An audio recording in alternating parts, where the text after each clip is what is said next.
him working very close with Anglo-American intelligence, aka the deep state, if you include Israel in there. It's like a trifecta. It's kind of like the flux capacitor logo if you look at it. So Biden, non-compis mentis. This is coming from the liberal hive mind. And then Renee, a Grand Theft World member, she's in the Zoom call here. She dropped in the chat. She's like, this is the reason for them giving Trump the jet. So I said, I'll click it. And then I saw what it was. And it's about Jamal Khashoggi. So it's 51 minutes. We can't play the whole thing, but I'm going to show you guys proof of life so you know it exists. And you can find it in the show notes like you find any clip we play. And you can watch it in its entirety and for your own education, edification, and elucidation. Hopefully, you can describe it afterwards to other people. So we're going to get a sample of that. Then we'll come back and 5 times August should be here. All right. So without further ado, liberal hive mind. This is our sampling. This is our weekly sample of a right-left dichotomy. He's definitely on one side and they are on the other. Let's see what he has to say. Hey guys, welcome to the Liberal Hive Mind, a channel solely focused on exposing the abundant hypocrisy of the left. You know, the Democrats, for some reason, convinced themselves that after their 2024 injury, they could simply put a Band-Aid on it and then move forward as if nothing happened. But unfortunately for them, that's not the way the real world works. You don't get to engage in a scandal this deep, this malicious, this wrong, and simply get to walk away as if nothing happened. Oh, did we put a vegetable in the Oval Office and then gaslight the American people for 4 years straight as if he was perfectly fine and healthy and actually the best president in modern American history? Oh, whoops. We're sorry. Let's just move on from that, shall we? Yeah, no, that's literally not the way this stuff works. You know, Democrats were clearly hoping that the Biden skeleton in their closet would just magically go away and everybody would forget, but no way was that ever going to happen. And now the wound is opening up again, and the focus is once again on the Democrats, as this scandal is now back with a vengeance after the official audio from Biden's special counsel interview with Robert Hur is finally released. Yeah, I wonder why they tried so hard to stop this audio file from being released to the public. I wonder. I guess we're saying it again. The Democrats once again have egg on their faces. The DNC collapse is still in full swing, and deservedly so. Let me show you guys exactly what's going on here. We got some stuff to get into, so let's roll the tape. During this time, we were living in Chambers Road, and there were documents related to the Penn Biden Center or the Biden cancer finger shot or your book. Where did you keep papers that related to those things that you were actively working on? I don't know.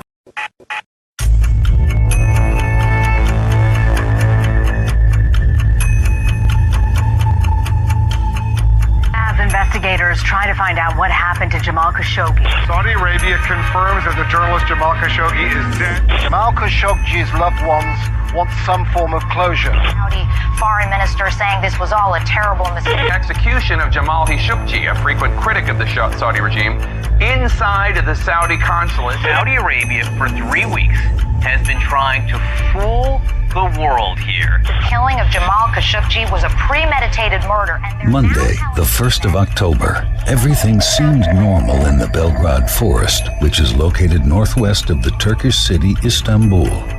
It was the start of a week, and there were a few visitors. The weather was autumnal and temperamental. Just before sunset, surveillance cameras spotted a car that belonged to the Saudi consulate in Istanbul as it passed through one of the main gates to wander through the vast forest. Al Sabah newspaper revealed that the car was driving the Saudi military attaché in Istanbul, Ahmed Abdallah Al-Mazini, on a surveillance mission, according to information gathered by the Turkish intelligence services. Al-Mazini had returned from Jeddah on the same day, according to the newspaper, with a plan to dispose of the Saudi journalist Jamal Khashoggi. So that's interesting. I didn't know that about Jamal Khashoggi, that he had basically been exiled, and the people who exiled him later killed him for his continuing to speak out and say that he was insulted. Like, you can't, like Mohammed bin Salman and bin Talal and bin Turkey and like the Saudi royal ruling class, they're upheld by Western intelligence and military. There's a long history behind it. So we could go all the way back to 1924 when Sinjin Philby was working with the various Arab tribes and then favored the Saudi family, or go to Iran-Contra.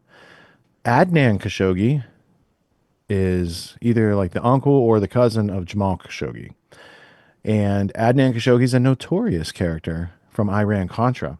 And he has a lot of interesting connections. Some of these people, like it's arms trafficking and arms dealing and drug dealing, all this sort of stuff that's going on. Here's Mohammed Khashoggi. He was doctor to Ibn Saud.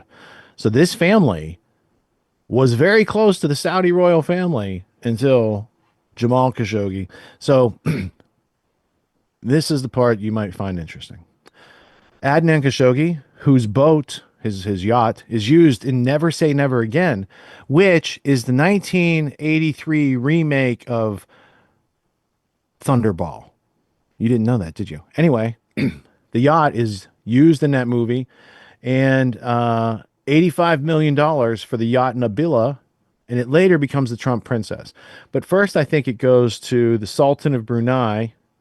He gets it, and then eventually it goes for $29 million, and then it goes to the Saudi prince giving away all his money, Prince Al Walid bin Talal. This guy is like a nemesis of Trump. He was a controlling interest in the old Twitter, and yet he bought the Trump yacht, I'm pretty sure. So they do business together, along with Adnan Khashoggi. Like there's a whole layer of this type of activity, interactivity. Like someone gives you a yacht and you get $85 million for it. That could be a transaction of some time. Weren't we just talking about the Qataris giving a plane away? I'm just saying that these things in history aren't so far apart, and maybe there is something to be learned. Now, there's also mention, there's the secrets of the Saudi royal family. You could dig into that. That gets into Khashoggi and Trump and some other things. But there's also a mention of Prince bin Turkey, Turki. And this is very interesting because these are the guys that are the Western intelligence front. Let's see. There's three.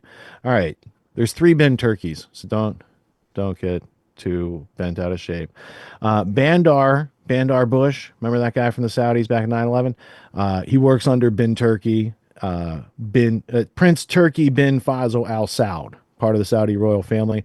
Prince Al Saud, he had a 727 Boeing owned by Skyways International, part of like Air America. So this again ties back to when you get to Arab hijackers on 9/11 and you know the history of this, you would think, oh, they're just drug couriers in that network.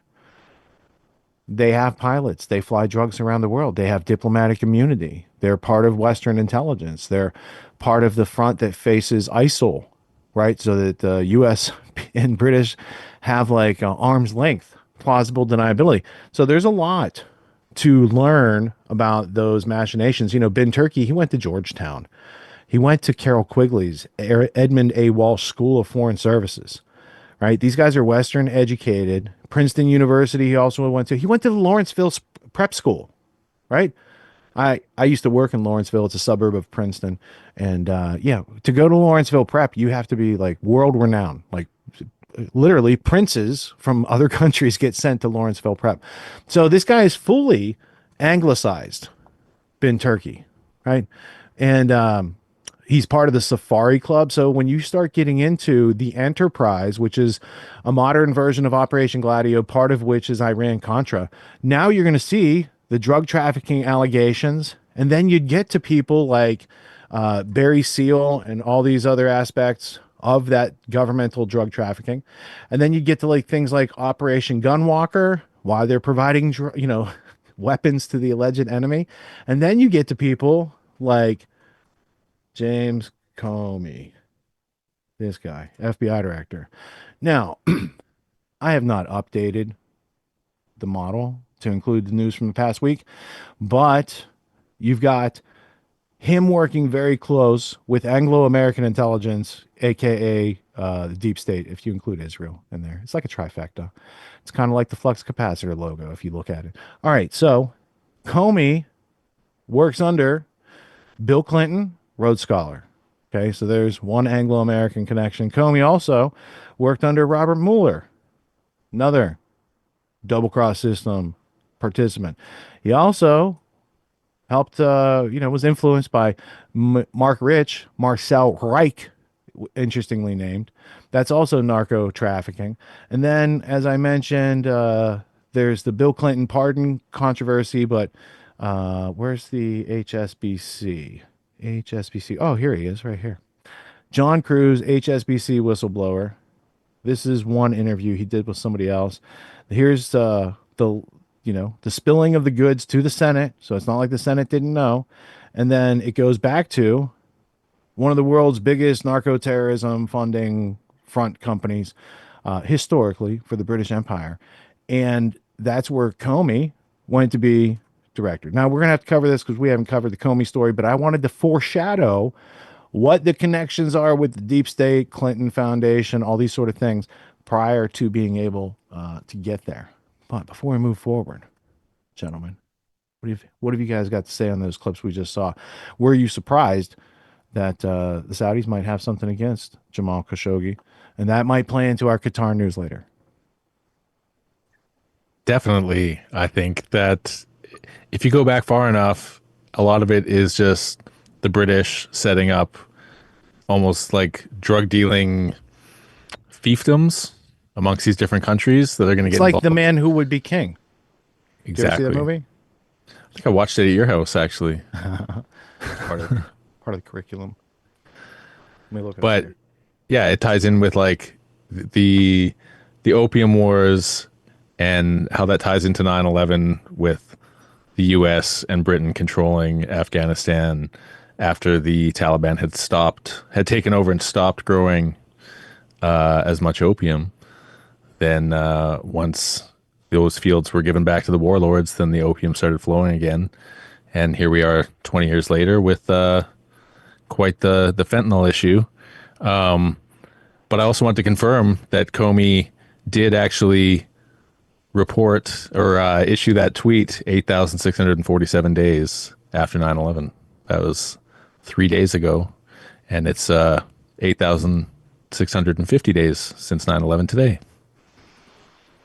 Yeah, that's such a weird one. So we'll get into that, but man, I wonder who noticed it first.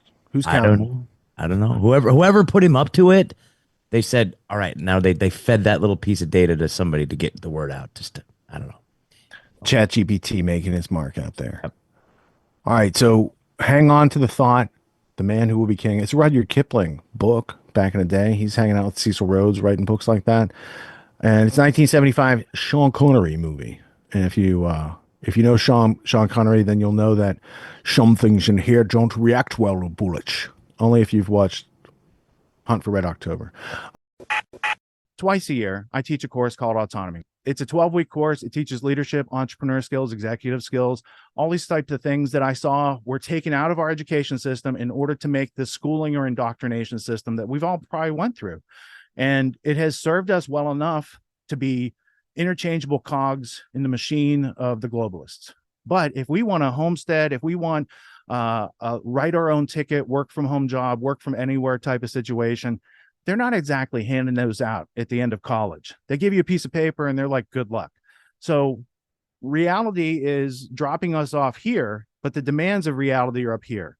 So I created Autonomy to help people close that gap for themselves so they can level up their skills to the demands of the situations that life is putting in front of us presently. Life's demands of intellect and understanding precision and complexity are ever increasing. The schooling didn't prepare us for it. The media is not going to do anything but reinforce what schooling prepared us for. And so we're going to have to take a leadership position and take steps off the beaten path to kind of blaze our own trail in life.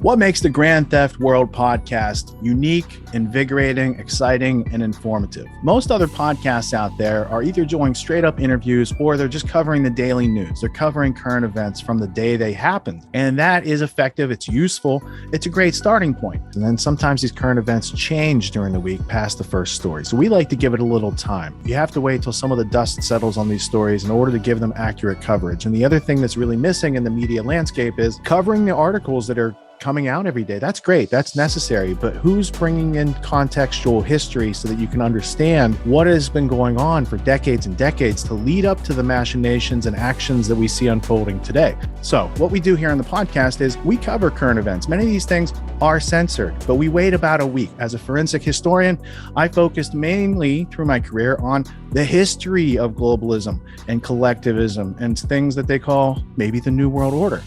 There's a lot of facts to these sort of circumstances, groups, events, activities, working groups that they've had over time. So for Grand Theft World listeners, we not only break down the current events, most of which that are censored during the week, we provide you with contextual history, we give you the source notes, the references, we do deep dives, and this really empowers you with an understanding of context and history so that you can make more informed decisions in your life. There's also a community, a membership where you guys can actually ask questions and we can get into the show and we can share evidence. And there's a town hall weekly for Grand Theft World for those who listen to it and are interested in covering the stories that we don't get to during a 6-hour show. Listening to it an hour a day, you could easily consume the week's news, but you're going to have substance and meaning and context and understanding. And with that, you can make higher quality decisions in your life. So if you're interested in more quality in your life, go to grandtheftworld.com, click podcast at the top, and we'll see you there. Thank you. These allegations are false. This isn't Grand Theft Auto, folks. This isn't a video game. What are the most surprising things that you discovered once you started pulling on that thread? Who he was connected to, what institutions he was influential over, what events he participated in? Come on, man. What are we talking about? Come on, man. No. You don't have to think about it, dude. I got this quote because you said you didn't know much about Klaus Schwab. I made it my job to, as soon as this happened, I'm like, okay, this guy's their front man. Let me learn about the official history of the World Economic Forum. I got their 40-year history. I got every book that Klaus Schwab has written or ghostwritten. I went through those books. This is one of the most interesting passages. Come on, man. Come